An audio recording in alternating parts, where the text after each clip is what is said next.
어제 우리가 하루 쉬고 오는 동안 뉴욕 증시 굉장히 바빴습니다. 주요 기업들의 실적 발표뿐만 아니라 주요 경제 지표들도 대거 쏟아졌기 때문인데요.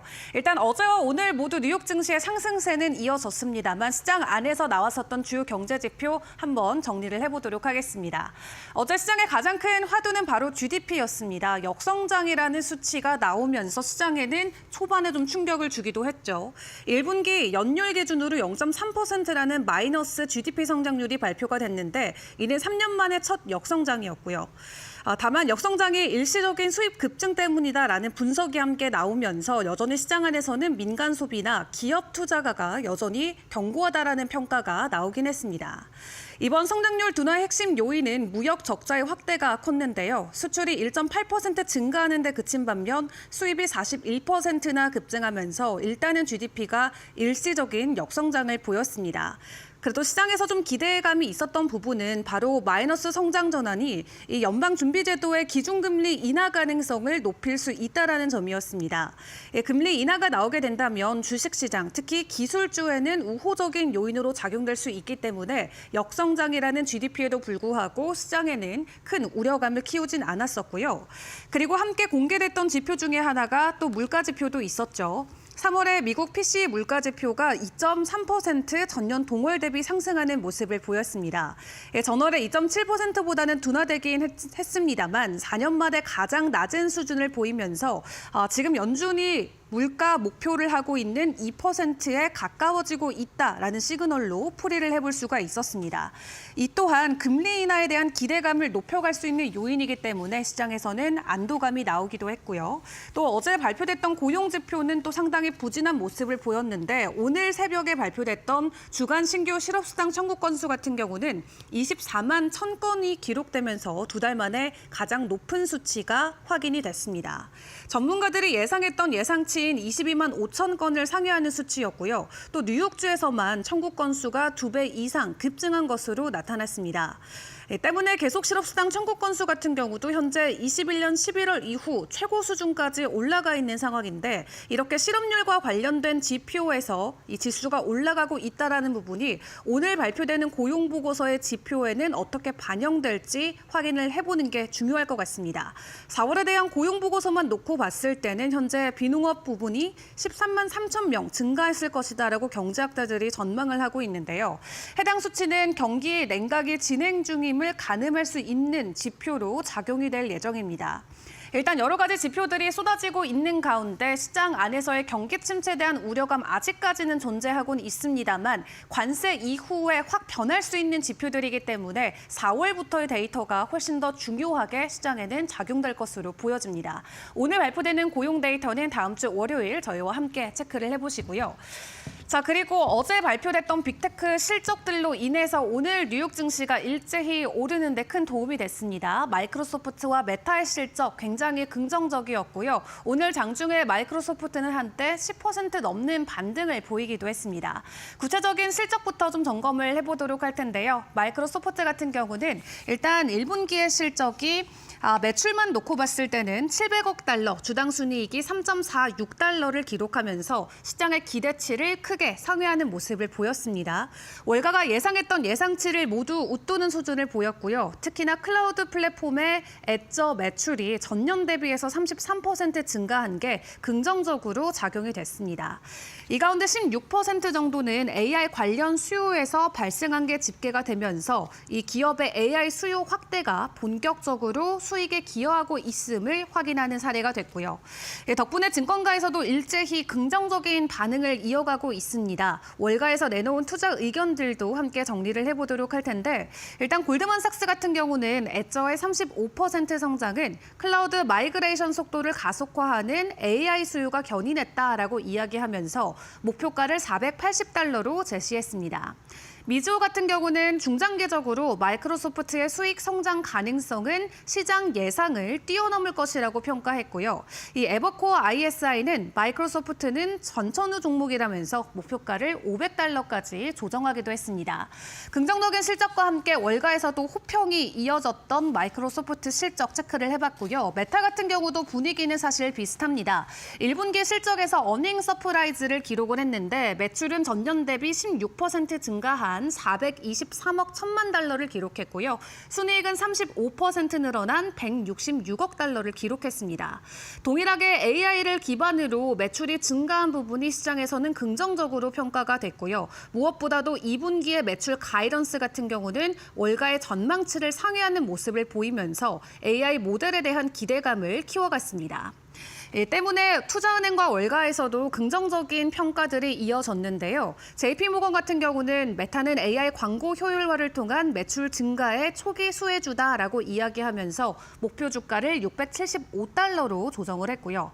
골드만삭스 같은 경우도 메타의 AI 사업에 집중하면서 초기 성과가 나오고 있다라는 평가와 함께 목표가는 690달러, 그리고 웨드부시 같은 경우도 목표가를 750달러로 제시하기도 했습니다.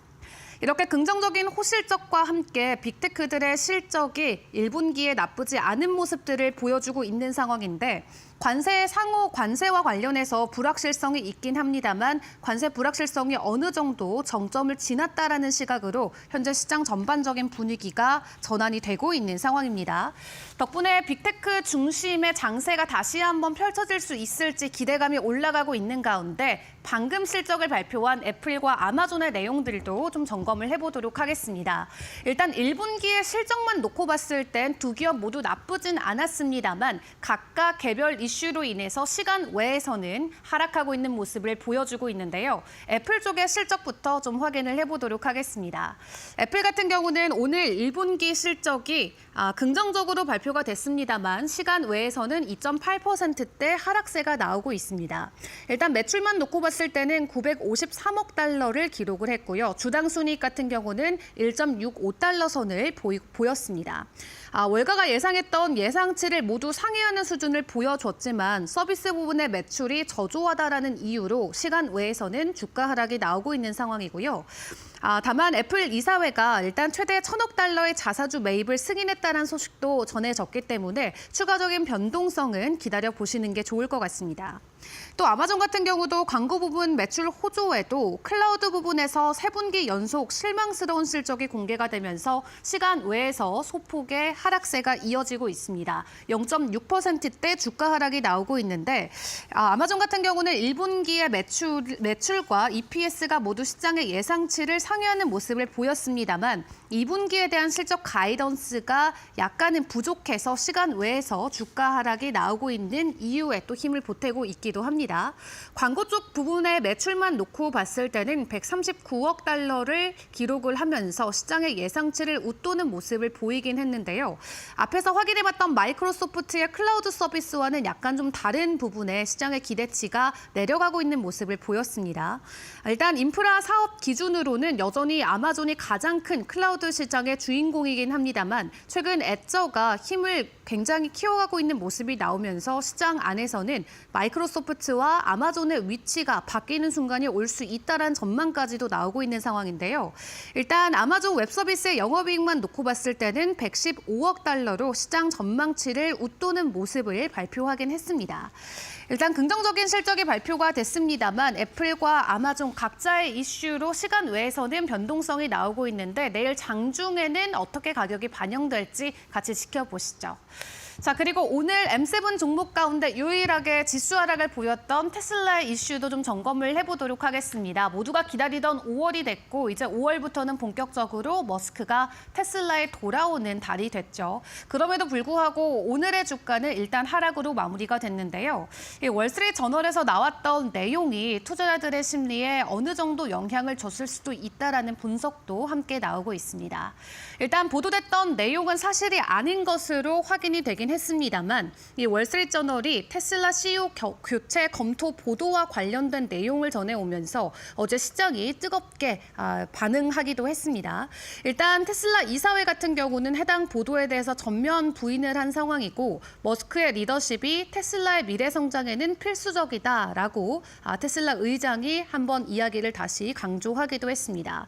머스크 역시 해당 보도가 의도적인 허위 보도다라고 이야기하면서 본인의 개인 SNS SNS를 통해서 강하게 반발하는 글을 적기도 했는데요. 일단 웨드부시 증권의 댄 아이브스 애널리스트 같은 경우는 이번 사태와 관련해서 어떻게 보면은 이사회 경고 메시지 차원으로도 해석해 볼 수 있다라고 이야기하면서 다만 실제로 CEO 교체를 준비하고 있을 가능성은 낮다라고 덧붙이기도 했습니다. 뿐만 아니라 향후 5년 안으로 머스크는 계속해서 테슬라의 CEO 자리를 이어갈 것이다라는 예상을 함께 적기도 했는데요. 일단 같은 날에 머스크 같은 경우는 기자들과 만남을 갖기도 했습니다. 도지와 관련된 인터뷰 진행을 했는데 이제 앞으로 직접적으로 관여하는 시간을 줄이고 테슬라에 더 많은 시간을 할애하겠다라고 기자회견을 통해서 다시 한번 내용을 강조를 했습니다. 뿐만 아니라 도지 같은 경우는 이제 본인이 지속적으로 감독하지 않아도 자율적으로 운영될 수 있는 단계다라는 설명을 덧붙이기도 했고요. 또 백악관을 떠나는 머스크를 위해서 트럼프 대통령도 머스크 언급을 해주기도 했습니다. 머스크의 테슬라 복귀를 공식화했는데 머스크가 있는 동안 도지 안에서 1,500억 달러의 예산 절감 성과를 만들어냈다라고 하면서 해당 부분에 대해서 높이 평가한다라고 이야기를 했습니다. 뿐만 아니라 이날 회의에 참석했던 스콧 베센트 재무장관도 머스크에게 박수를 보내면서 테슬라 복귀에 대한 공식화를 본격화했는데요. 일단 여러 가지 소식들이 맞물렸지만 테슬라 오늘 주가는 약보합권에서 마무리가 됐습니다. 그동안 실적 발표 이후 계속해서 주가 상승이 나왔었기 때문에 단순한 숨고르기로 봐야 될지 내일의 시장 분위기도 같이 지켜보시죠. 마지막으로 암호화폐 시장 분위기도 점검을 해보도록 하겠습니다. 뉴욕 시간 기준으로 비트코인이 오랜만에 97,000달러 재돌파에 성공을 했습니다. 현재 미국 CIA 부국장 같은 경우도 비트코인은 중국과의 싸움에서 또 하나의 도구가 될 수 있는 좋은 무기가 될 수 있다라고 이야기를 전했는데요. 일단 비트코인은 현재 96,700달러 선 정도의 거래가 되고 있는데 비트코인의 가격 상승과 함께 주요 알트코인들도 일제히 반등에 성공해주는 모습이 간판 포착이 됐습니다. 이렇게 시장 안에서 여러 가지 이슈들이 혼재돼 있는 가운데 오늘 발표되는 고용보고서가 코인 시장뿐만 아니라 전반적인 증시에도 또 하나의 방향성을 제시해 줄 수 있을 것 같은데요. 오늘 마무리되는 뉴욕 증시의 분위기도 끝까지 잘 지켜보시면 좋을 것 같습니다. 지금까지 주요 이슈들 함께 점검해보는 머스노우 5 시간이었습니다.